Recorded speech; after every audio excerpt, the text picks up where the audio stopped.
Most people in the world are not the masters of their thoughts and emotions. Now, if you want to learn how you can become the master of your own mind, well, stay tuned and watch.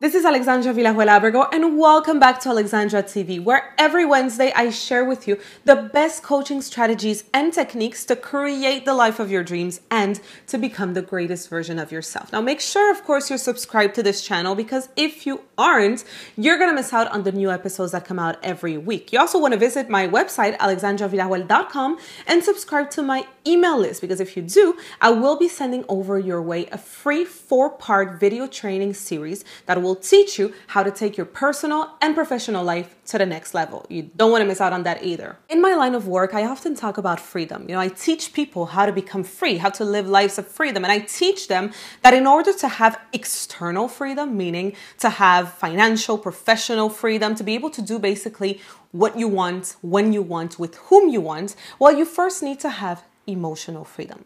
And the truth of the matter is that most of us do not have emotional freedom.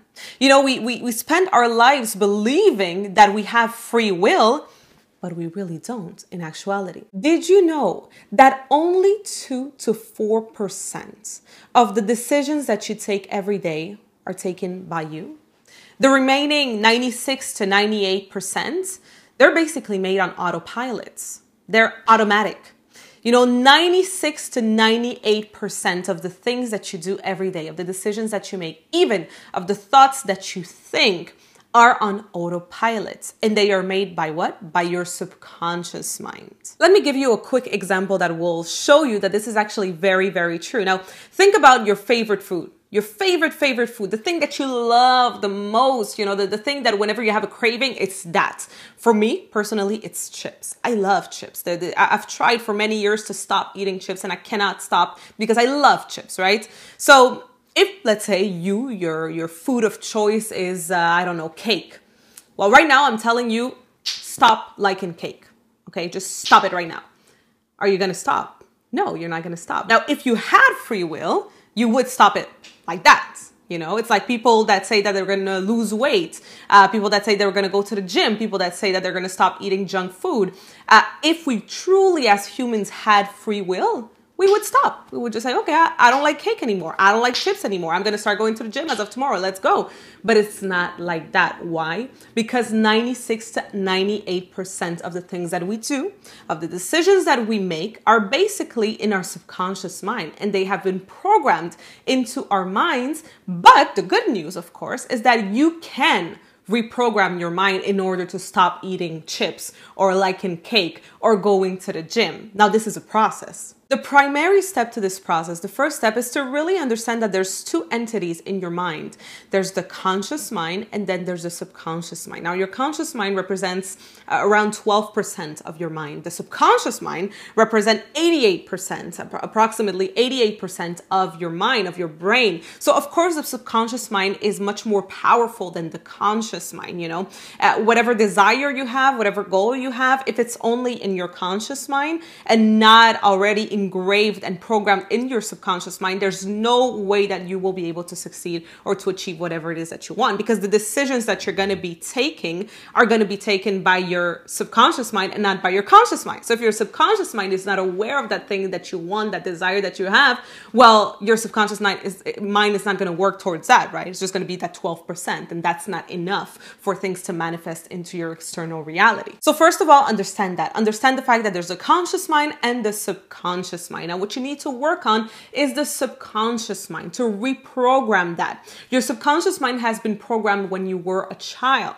However, it is still being programmed today. It is not being programmed as powerfully, if we can say it like that, as when you were a child, because when you were a child, you were like a sponge. That's when you were a child, it was so easy to learn languages and things like that, because it's much, you're more like a a sponge really, and you absorb everything. But today, even as an adult, you're still able to reprogram and program your subconscious mind. Now, how do you do that? You basically reprogram your subconscious mind through things that trigger your senses, the things that you see, the things that you hear, the things that you feel, even the things that you smell, but on a repetitive basis. That's why in personal development and self-help, it is so popular, you know, when people say affirmations work, you need to repeat affirmations. Why? Because that's you hearing things, right? But it's also feeling, because you need to feel the feeling that that affirmation would make you feel if it were true. You know, that's why vision board is such a common tool that people use in personal development, because it's sight, right? It's something that you see constantly.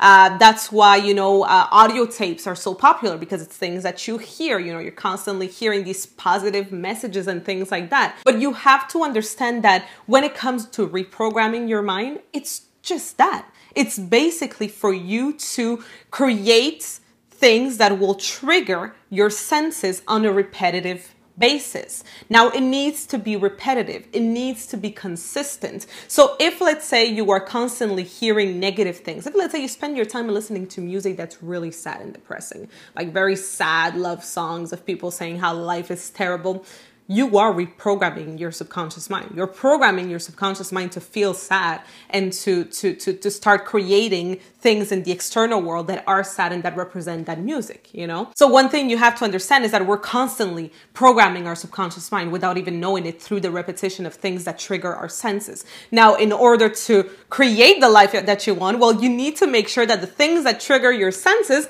are positive and are the things that you actually want in your life. So if you want some help and assistance in this process, that is definitely not an easy process, but it's possible. Well, I've created a course called the Mind Mastery Course. And this course includes everything that you need to know about the human brain and how our brain really operates. You know, we dive into everything that is neuroscience, about how your brain is wired, about how every section of your brain works for something, and how you can optimize your brain in order to have the best results that you can in your life. We go as well into everything that is the subconscious mind, of course, and everything that is more on the psychology side of how your brain works. And then you also receive with this course a 1-hour meditation mind reprogramming audio tape. So this is something that you can listen to every night before going to sleep, and this will reprogram your mind in a very subliminal way. So if you want to have more information about the Mind Mastery course, please go in the description below this video. There will be a link and you'll be able to see if this is